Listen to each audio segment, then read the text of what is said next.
Bharatiya Janata party दो राज्यों का चुनाव एक साथ नहीं करवा पाती। अब वो 5 सालों में लोकसभा और सभी विधानसभा चुनाव एक साथ कराना चाहती है। खबर क्या है दोस्तों, मैं आपको बताता हूं। इस्तकबाल है दोस्तों आप सभी का आज की इस नई वीडियो में। मैं हूं शोएब अहमद। दोस्तों मोदी सरकार, एनडीए सरकार एक देश एक चुनाव, वन नेशन वन इलेक्शन लाने जा रही है। अब दोस्तों इसे संसद में पेश किया जाएगा और 2/3 मतदान चाहिए मोदी सरकार को, एनडीए सरकार को, इस वन नेशन वन इलेक्शन को देश में लाने के लिए। इसका दोस्तों 5 राज्यों के मुख्यमंत्रियों ने विरोध कर दिया है। अभिसार शर्मा की इस खास विस्तारित रिपोर्ट के जरिए से वन नेशन वन इलेक्शन, एक देश एक चुनाव का हम विस्तार में जानेंगे। वीडियो को आखिर तक पूरा जरूर देखें। साथ ही साथ हमारे डीएसए टीवी न्यूज चैनल को जरूर सब्सक्राइब करें। आप लोगों की स्क्रीन पर दोस्तों अभिसार शर्मा की विस्तारित report one nation one election पर। क्या भारतीय जनता पार्टी एक पार्टी का दबदबा बढ़ाना चाहती है? क्या भारतीय जनता पार्टी देश के संघीय ढांचे को बर्बाद कर देना चाहती है? भारतीय जनता पार्टी दो राज्यों का चुनाव एक साथ नहीं करवा पाती। अब वो 5 सालों में लोकसभा और सभी विधानसभा चुनाव एक साथ कराना चाहती है। खबर क्या है दोस्तों, मैं आपको बताता हूं। केंद्रीय कैबिनेट ने एक देश एक चुनाव संबंधित जो प्रस्ताव है उसे पारित कर दिया है।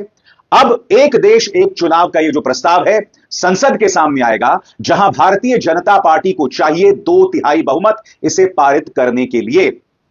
आज इस मंच पर मैं आपके सामने एक देश एक चुनाव को लेकर सबसे बड़ी पड़ताल पेश करने वाला हूं। एक देश एक चुनाव को लेकर आखिर क्या दिक्कतें हैं, क्योंकि भारतीय जनता पार्टी सरकार चाहती है कि हर 5 साल में चुनाव हो, हर 5 साल में लोकसभा और विधानसभा चुनाव एक साथ हो जाए।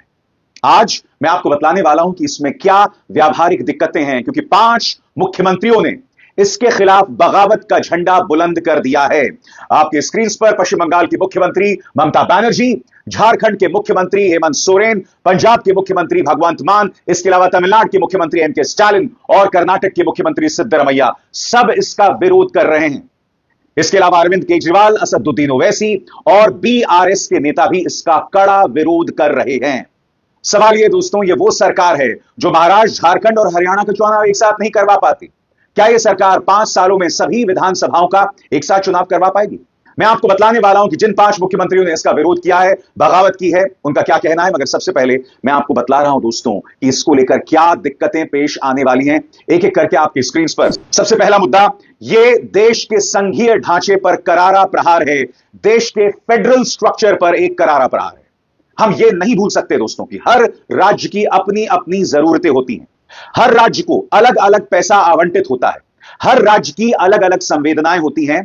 इस देश की खूबसूरती यही है कि हमारे देश में इतने सारे राज्य हैं और सब एक देश का हिस्सा हैं।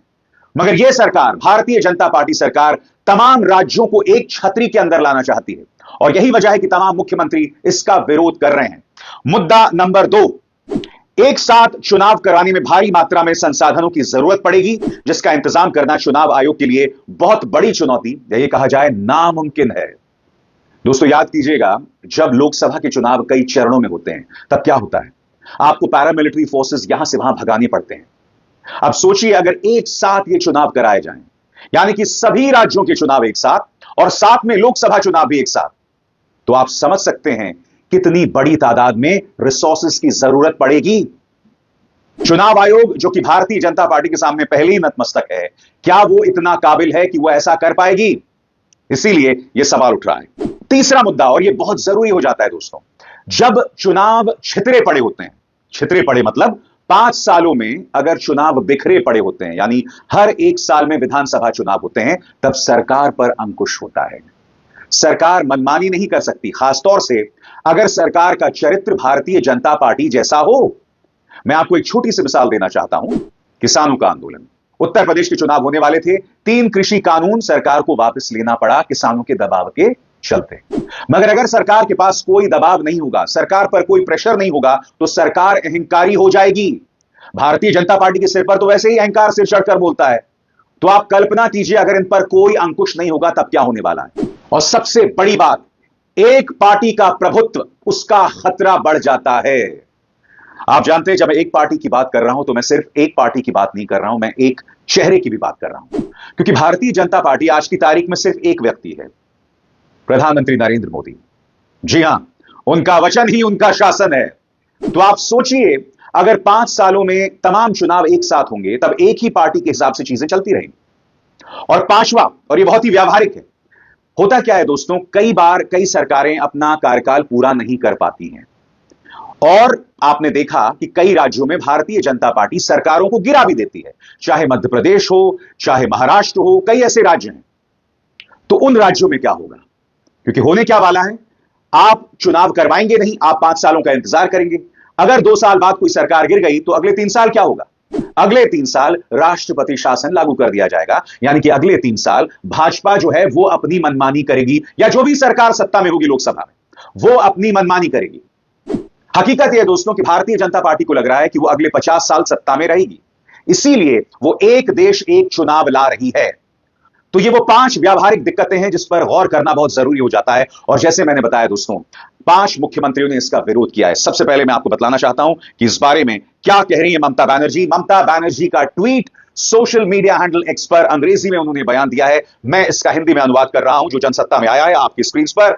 बनर्जी ने लिखा है कि केंद्रीय मंत्रिमंडल ने असंवैधानिक तरीके से संघीय ढांचे के विरोधी एक राष्ट्र एक चुनाव विधेयक को मंजूरी दे दी है, जिसमें एक्सपर्ट और विपक्षी नेताओं की हर जरूरी चिंता को नजरअंदाज कर दिया गया है। यह कोई सावधानी पूर्वक विचार विमर्श करने के बाद लिया गया फैसला नहीं है। इसे भारत के लोकतंत्र और संघीय ढांचे को कमजोर करने के लिए थोपा गया है। ममता बनर्जी ने कहा, हमारे सांसद संसद में इस काले कानून का पुरजोर विरोध करेंगे। पंजाब के मुख्यमंत्री भगवंत मान ने भी अपने चिर परिचित अंदाज में ताना मारा है। वो कह रहे हैं कि भैया 2 राज्यों के चुनाव तो आप एक साथ करा नहीं सकते, आप एक देश एक चुनाव की बात कर रहे हैं। सुनिए उन्होंने क्या कहा। महाराष्ट्र और झारखंड में क्यों नहीं करवाई इन्होंने एक साथ? झारखंड में 80 सीटें हैं, 2 फेज में करवाई। पंजाब में बाई इलेक्शन किसी और तरीके को करवाई, यूपी में किसी और तरीके को करवाई। पहले यहां से तो एग्जाम्पल दे देते कि 1 नेशन 1 इलेक्शन, 2 स्टेट 1 इलेक्शन तो करवा नहीं सकते। ये इसका मतलब कोई ना कोई और इनके मन में होगा। फिर 1 नेशन 1 इलेक्शन का मैं ये 1 नेशन 1 एजुकेशन क्यों नहीं करते? 1 नेशन एक देश एक इलाज क्यों नहीं करते? 1 नेशन 1 इलेक्शन मतलब एक ही मुद्दे पे चले जाएंगे। लोकल पार्टियां जो क्षेत्रीय पार्टियां, छोटी पार्टियां, उनके मुद्दे तो बीच में ही खत्म हो जाएंगे। तो मतलब ये चाहते हैं बस एक ही दिन वोट डालो और चलो चलो चलो हो गया, हाँ वाले हाँ कहें, ना वाले ना कहें, हाँ वालों की जीतो, हाँ वालों की जीतो, वही वाला काम है। सर पिछले दिनों 1 नेशन 1 इलेक्शन, एक देश एक चुनाव, एक भारतीय जनता पार्टी की जुगाड़ है चुनाव जीतने की। यही बात हेमंत सोरेन भी कह रहे हैं कि भारतीय जनता पार्टी की यह विकृत सोच है, यह सोच है जिसके जरिए वो सब कुछ अपने नियंत्रण में करना चाहती है। क्या कहा हेमंत सोरेन ने, आइए सुनते हैं। 1 नेशन 1 इलेक्शन को लेकर के कैबिनेट से केंद्रीय कैबिनेट ने मंजूरी दी है। सर आपकी क्या प्रतिक्रिया है?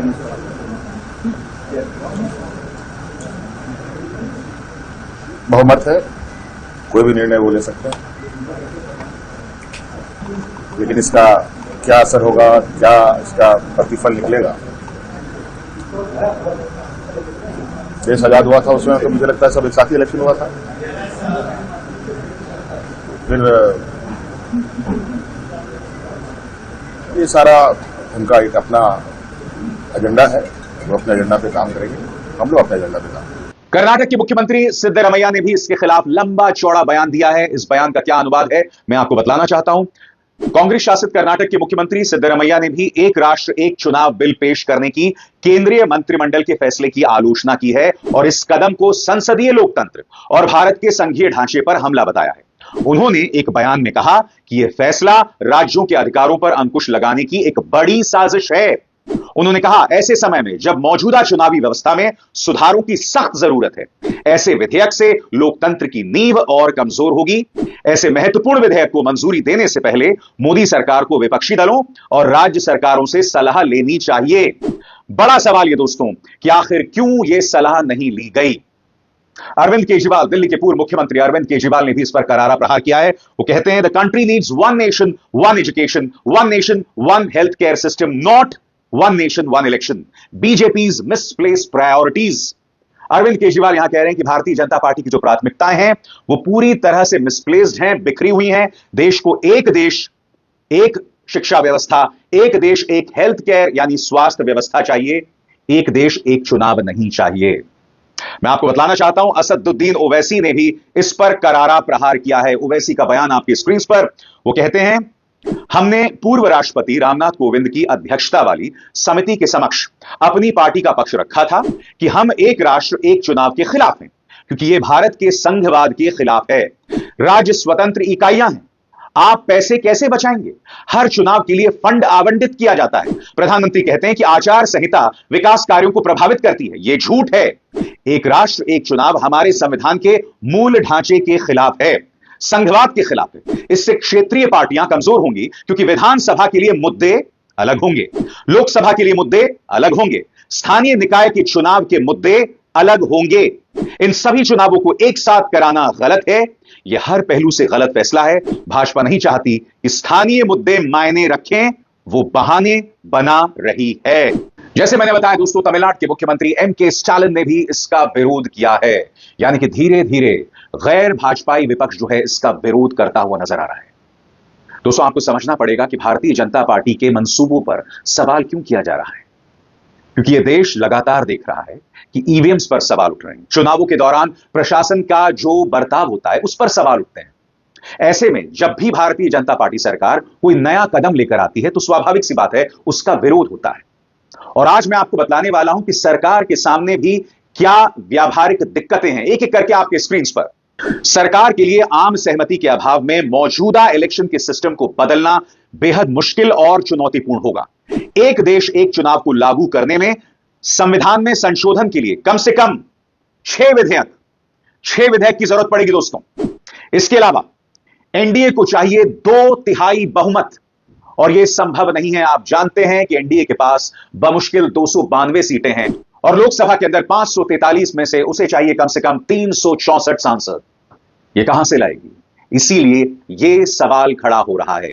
अब मैं बहुत ही त्वरित अंदाज में आपको बतलाना चाहता हूं कि वन नेशन वन इलेक्शन यानी एक देश एक चुनाव के पक्ष में कौन सी पार्टियां हैं और कौन सी पार्टियां नहीं हैं। सबसे पहले कौन सी पार्टियां भारतीय जनता पार्टी के साथ हैं?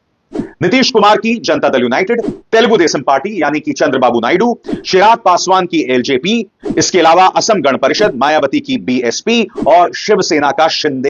दोस्तों, वन नेशन वन इलेक्शन पर आप लोगों की क्या राय है? क्या ये लागू होना चाहिए?